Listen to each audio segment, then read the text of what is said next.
G-classes. The Mercedes vehicles are pretty impressive, especially if you're into the luxury off-roading market. The G-Class is exceptional. The thing I'm most excited about is the 3 locking differentials, not just 1 or 2, but 3. Lucky for us, Mercedes is letting us take these off-road in some pretty extreme conditions, so we'll see how they hold up. We're literally on a cliff right now. Let's get started.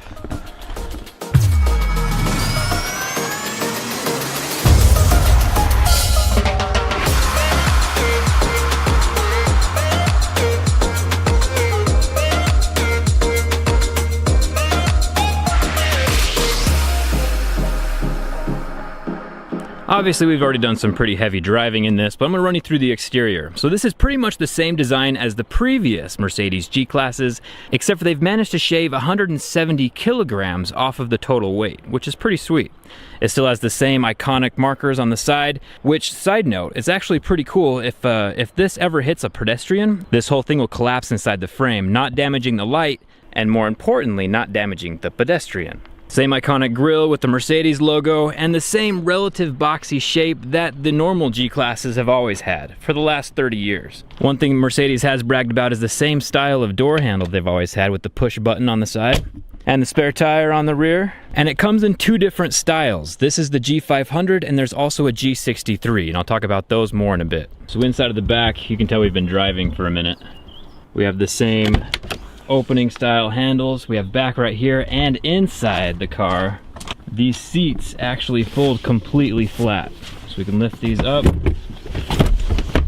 set these down, and there's a lot of room for activities back here. The thing I'm most excited about though is the triple locking differentials. Not only one in the rear, but there's also one in the front and one in the middle.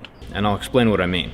So every car has something called a differential that's in between the 2 tires that lets them spin independently of each other. My truck, my Toyota Tacoma, has a rear locker, which means that it can lock the differential and make the tires spin together at the same time, which helps you get out of sticky situations. Let's say you're in a patch of mud and one tire is spinning, the other tire won't move while that tire is spinning. So with the locker, it makes it so that both tires have to move at the same time, which means that if this one's spinning, it transfers the power to the one that's not spinning and also makes it move. So in this G-Class undercarriage right here, we have the front of the car, and here we have the rear differential with the locker, which is pretty standard on off-road cars, but we also have a center locking differential here, which means that the front and rear tires won't spin independently of each other. They will all have to spin at the same speed at the same time. And then this G-Class also has a front differential with a locker.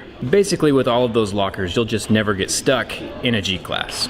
But rather than just talk about the locking differentials, how about we show you how they work? So inside the G-Class, we have a plethora of buttons. These control the seats over here. We have 2 big monitors, which I'll talk about in a second. But right now, we're gonna talk about these dynamic select programs. Here we have, obviously, your basic slippery, individual, comfort, sport, and sport plus modes. But if we jump down here into the differentials and we put on the center lock, then it brings us to different kind of trail modes. So we have the regular trail mode, and then we also have a rock mode, and then we have the sand mode here. And each one of those, the tires act differently depending on what mode it's set to.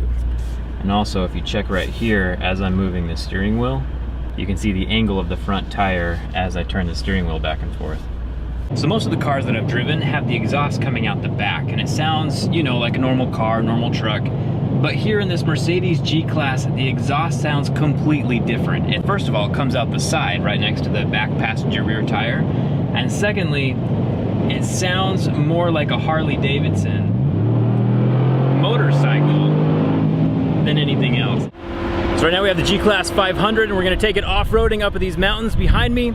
This one, it doesn't have the side rails and it doesn't have those tailpipes that stick out the side. So the sound of this 500 is quite a bit different than the 63 that we were in before. But this one is better for off-roading because it has that additional ground clearance. It's time to see how it handles for real though. So even though we're going uphill right now and I can't see the road directly underneath me, we have the camera here which can see the road directly underneath me. And it can see over the crest of the hill, which to my eyes, looking over the bonnet or looking over the hood, I can't see over the hill. So it's nice to have these additional cameras.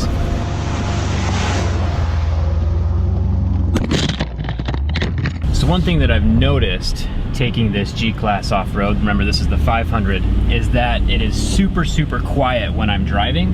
The only thing you can hear is the sound of the engine as it's revving. There's no wind noise, there's no nothing else, and that's because the cab of the vehicle's airtight, like it's watertight. You can feel it when the doors are slammed. You can feel the pressure of the car. So right now we're going over this muddy terrain area in front of us, and there's a huge puddle up ahead. And it's kind of crazy because the water level, as we get deeper, the water level is going to come up to the doors, and the doors should stay watertight. So we're going to go through the water. And looking out through the door right here, you can see how deep it is coming up to the doors, and there's zero water getting inside of the cab. It's insane. So A, it's watertight, and B, all of that water tightness helps keep the noise level down as well.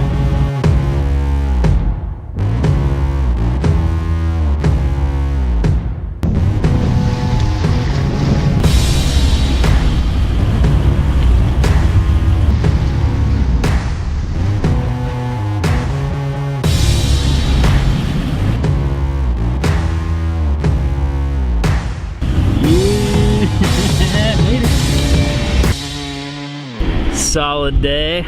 Bunch of water covering the hood. Yeah, the water level was definitely above that bottom seam of the door. You can see the dry patches right here and the wetness right down here. So above this bottom hinge, the whole bottom foot of the door was underwater. But still nothing got in the car. That's impressive. So we've done a lot of the off-road driving, we've tested the off-road capabilities, but to be honest with you, with how expensive this is, it's more of like a luxury vehicle. And so I imagine most of the time it's gonna be on-road because you don't want to scratch something that costs this much. So as far as the on-road driving goes, it feels like a luxury vehicle still.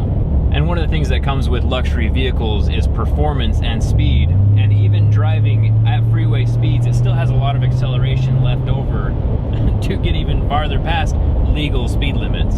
But with that, Mercedes has put a lot of effort into making the vehicle more quiet. The G-Class is not an aerodynamic vehicle by any means. It is a box and has the aerodynamics of a box. And while that's great for keeping the same style from the last 30 years of the G-Class, it's not so great for wind noise. But since this thing is pressurized and waterproof, it does keep a lot of that exterior noise out, including the road noise and cars next to you. So as far as the interior goes on the G-Class, this is another 500 with a white leather interior, and it looks phenomenal. Check this out.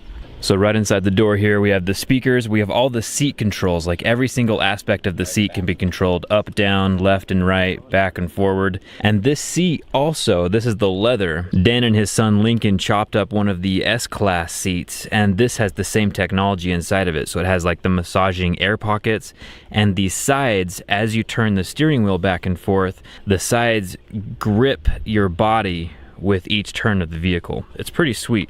Plus it has heating and cooling in the seats with these buttons right here.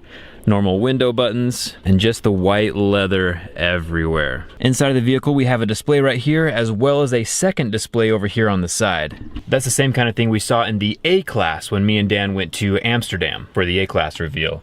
One thing that I'm not super fond of, and I've noticed in every single G-Class that I've been in, I think this is number 6 or 7 in this road trip, is that with the 2018s, the reflection of this vent right here is in the rear view mirror. You can see that little circle of the vent in the mirror all the time. And it's not super distracting, and you might not always notice it, but I have. There are buttons everywhere on this. I feel like some of them are a little bit redundant, like down here we have a back button, right here we have a back button, right here we have a back button. There's just so many different places to control the electronics inside of the car that wherever your hand is at that time, you can control basically everything, whether it's down here at the bottom or up here on the steering wheel. Couple more buttons up here at the top, and a sunroof, which I love. There's 5 billion specs that we could talk about. Safety is one of them. I want to talk about that. So with the seatbelts, when you clip them in, there's a little motor up top that cinches it tight across your chest.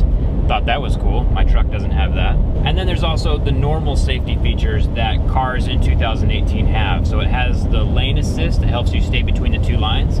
And the thing is that it's actually pretty strong. If the car thinks that I'm just naturally drifting into another lane, it'll take the steering wheel and jerk it back into the lane. Whether it's, you know, a center stripe, it'll do it like in short segments, or if it's a solid stripe like on the edge of the road, it'll do it hard.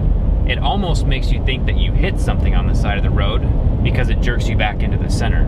So I haven't quite decided if I like that feature yet, but it's still interesting that it's there.